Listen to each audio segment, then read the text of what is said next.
আজকে আমি নারকেল দিয়ে নারকেলের চপ করব। এর সঙ্গে দেব পুস্তু দেব বেটে, আর বাদাম দেব বেটে, কাজু বাদাম দেব বেটে, আর কিশমিশ দেব।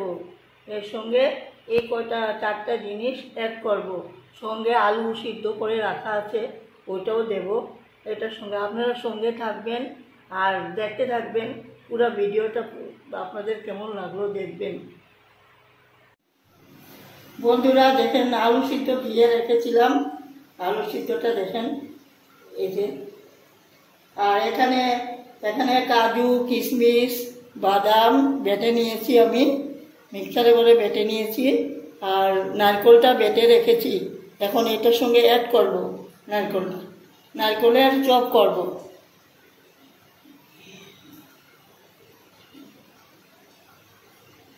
অনেক পুরনো দিনের মা ঠাকুমাদের রান্না এই চপটা। আমরা 2-1 বার খেয়েছি বাড়িতে, তাই আপনাদের সঙ্গে আজকে শেয়ার করব।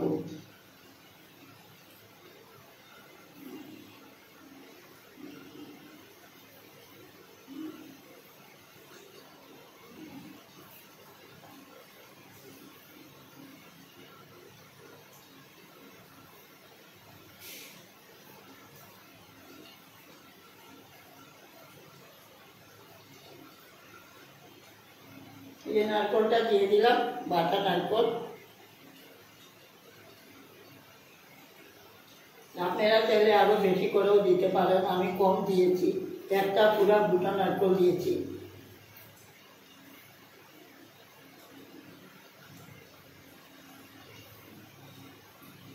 আর এখানে বাদাম কিশমিশ মশলাটা করেছিলাম, এটা দিয়ে দিলাম।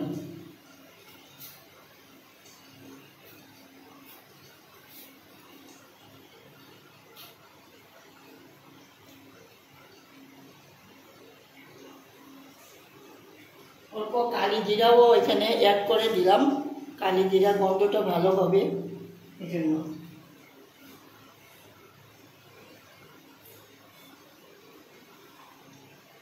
অল্প হলুদের গুঁড়ো দিয়ে দিলাম, অল্প হলুদের গুঁড়ো।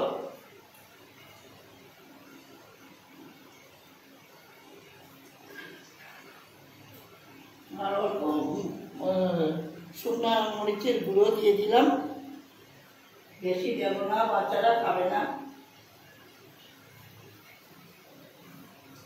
অল্প জিরের গুঁড়ো দিয়ে দিলাম,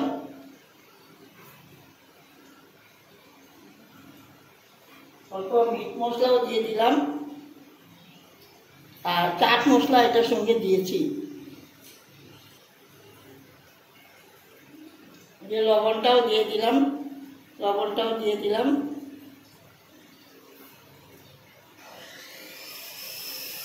এখন মেখে রেডি করে নেব।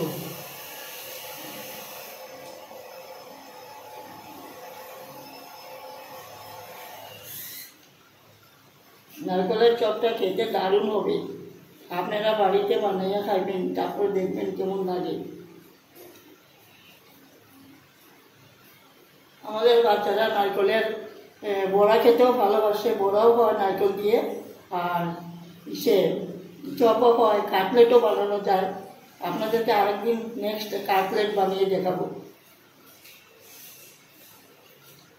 আমার কাছে ভালো ভালো রান্না আছে, আপনারা দেখবেন। আগের দিনের পুরনো রান্না আমার কাছে আছে অনেকগুলো।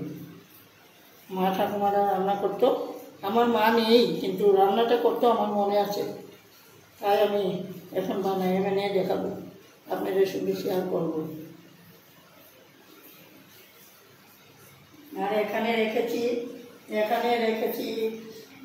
কর্নফ্লাওয়ার নিয়েছি, আর এখানে ময়দা চালের গুঁড়ো নিয়েছি। এটা চালের গুঁড়ো, এটা কর্নফ্লাওয়ার, এটা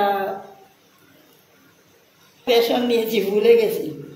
এটা বেসন নিয়েছি, এটা একসঙ্গে মেখে এটার সঙ্গে অ্যাড করব। চালের গুঁড়োটা দিয়ে মাখলে ভালো হবে, একটু টাইট হবে। আর বেসন দিলেও একটু ভালো হবে, মেখে নিই। আর কর্নফ্লাওয়ার দিলাম,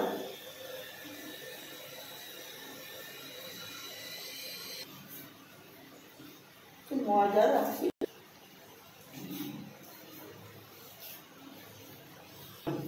এখন রাত এটা তৈরি করতেছি, এখন ভাজবো যখন আপনাদেরকে আবার আপনারা দেখবেন ভাজবো। তৈরি রেডি করে নিয়েছি। এই যে এখন আমি চুপে চুপে এটা কর্নফ্লাওয়ার দিয়েছি আর চালের গুঁড়োতে আমি বরফ করে নিচ্ছি।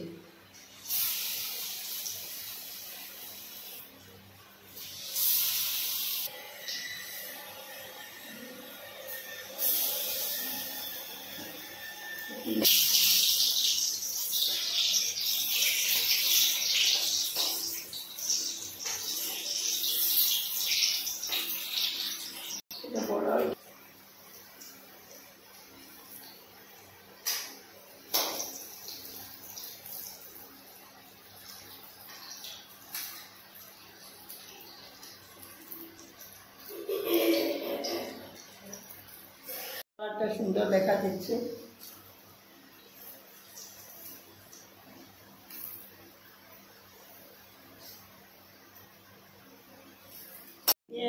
বড়াগুলো হয়ে গেছে, দেখেন সুন্দর হয়েছে। আপনারাও বাড়িতে বানাইয়া খাইবেন। আর সস দিয়ে, টমেটো সস দিয়ে এরকম করে ঢেলে দিয়ে আপনারা সার্ভ করবেন, বাচ্চাদেরকে দিবেন, খাবে বাচ্চারা, খুব সুন্দরভাবে খাবে। সস দিয়ে খুব স্বাদ লাগবে খেতে ওদের, আর দারুণ হয় খেতে। আপনারা নিজেরা খেয়ে দেখবেন বাড়িতে বানিয়ে। আমাকে লাইক কমেন্ট করবেন কেমন হলো, কমেন্ট করবেন কেমন হলো, আর খাবেন বাড়িতে বানিয়ে। আপনারা ভালো থাকবেন, সুস্থ থাকবেন, আর আমাকে লাইক কমেন্ট করবেন। আজকের মতো এখানে শেষ করলাম, পরের ভিডিওতে আবার দেখা হবে।